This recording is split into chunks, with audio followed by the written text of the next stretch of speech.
নমস্কার, কেমন আছেন সবাই? চলে এলাম আজকে একটা নতুন ভিডিও নিয়ে। সুকন্যার সংসারে আপনাদের সবাইকে স্বাগত জানাই। তো আজকে রান্না করে দেখাবো মিষ্টির দোকানের মতো ঝাল ঝাল ছোলার ডালের ঘুগনি আলু দিয়ে। তো চলুন রেসিপিটা দেখে নিই। এদিকে আগের দিন রাতে আমি ছোলার ডাল ভিজিয়ে রেখেছিলাম, আর ওদিকে আলুগুলো কেটে নিয়েছি। তারপর কড়াইতে সাদা তেল দিয়ে আমি ভালো করে আলুগুলোকে ভেজে নেব। এমনভাবে ভাজবো যাতে ভাজতে ভাজতেই মানে আলুগুলো সেদ্ধ হয়ে যায় দুদিকটায়। আর একটু অল্প করে নুন আর হলুদ দেব। তো দেখুন আমি তেলটা গরম হয়ে গেছে, আর আমি এখানে আলুগুলো দিয়ে দিচ্ছি, দিয়ে ভালোভাবে ভেজে নেব। একটু হলুদ গুঁড়ো দিলাম, আর এবার একটু দেব নুন।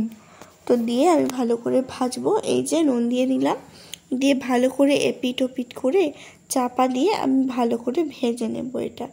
আর ওদিকে আমি ডালটা সিদ্ধ করতে বসিয়ে দিয়েছি। ডালটা সেদ্ধ হয়ে গেলে তারপরে বাকি রেসিপিটা আনছি তোমাদের সামনে। তো মিষ্টির দোকানে আমরা সকলেই খেতে ভালোবাসি এই ছোলার ডালের ঘুগনিটা। তো আলু দিয়ে এই ছোলার ডালের ঘুগনিটা করে, আর তার সঙ্গে কচুরিটা করে, খুব সুন্দর লাগে খেতে। আমরা অনেকেই খেতে ভালোবাসি। তো আমি ভাবলাম আজকে দোকান থেকে না কিনে এনে বাড়িতেই বানানোর চেষ্টা করি। আর ভাবলাম বানাচ্ছি যখন তোমাদের সঙ্গেও শেয়ার করি।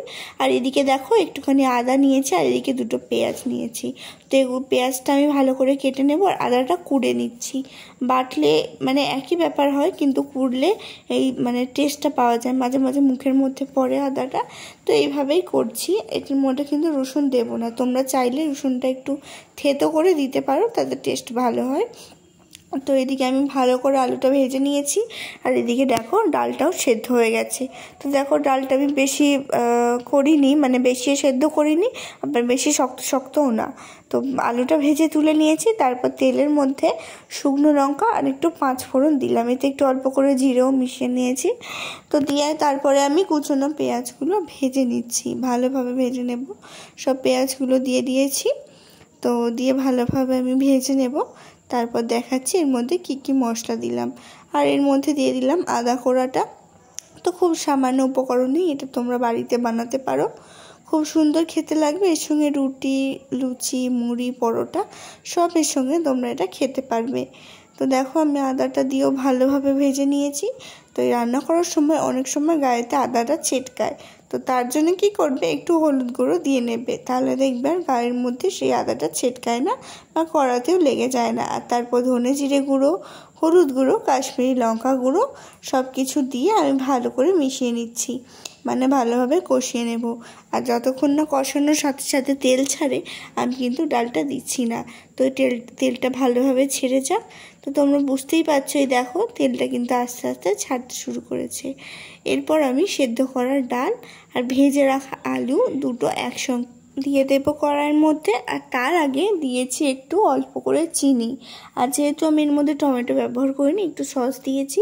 তোমরা চাইলে এতে টমেটোও দিতে পারো। তো টমেটোটা যখন মশলা দেবে সেই সময় টমেটোটা মিশিয়ে দেবে। তো দেখো আমার ভালোভাবে এটা করা হয়ে গেছে কষা, আর এদিকে তেলটাও ছেড়ে দিয়েছে। আর এদিকে সিদ্ধ করা ডাল আর ভেজে রাখা আলু একসঙ্গে আমি কড়ার মধ্যে দিয়ে দিলাম। তো এটা দিয়ে আমি ভালো করে আরেকটু কষিয়ে নেব। তো যেহেতু এতে জল ছিল একেবারেই হয়ে গেছিলো, এই যে ভালো করে আমি ঘেঁটে মশলাটা এর সঙ্গে মিশিয়ে দিচ্ছি। তোমরা আর একটু পাতলা পাতলাও চাইলে করতে পারো, আমি একটু মাখা মাখা করেছিলাম। আর তারপর শেষে দিলাম একটু গরম মশলা।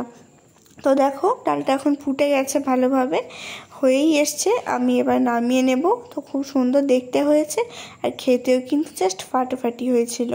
তো আমাদের বাড়িতে ছোট থেকে বড় সবাই এই খাবারটা খুব পছন্দ করে। তো সেই জন্যই আজকে আমি বানিয়ে ফেললাম গরম গরম মিষ্টির দোকানের মতো ছোলার ডালের ঘুগনি। তো দেখো আমি এখন বাটিতে এটা সার্ভ করে নিচ্ছি। তো খুব সুন্দর টেস্ট হয় এটা। তোমরা এইভাবে চাইলে বাড়িতে বানিয়ে করে খেতে পারো, খুব সুন্দর লাগে। তো আমি এটা আজকে রুটি দিয়ে সার্ভ করব। তো এরপর আমি রুটিটা বানাবো। তো দেখো ডালটা কি সুন্দর দেখতে লাগছে। ভিডিওটা তোমাদের যদি ভালো লাগে লাইক কমেন্ট শেয়ার করতে ভুলো না, আর অবশ্যই এটা দেখে বাড়িতে বানিয়ে খেও। তো আজকের মতো টাটা সবাইকে, দেখা হবে আবার একটা নতুন ভিডিওয়ে। টাটা, বাই বাই সবাইকে, ভালো থেকো।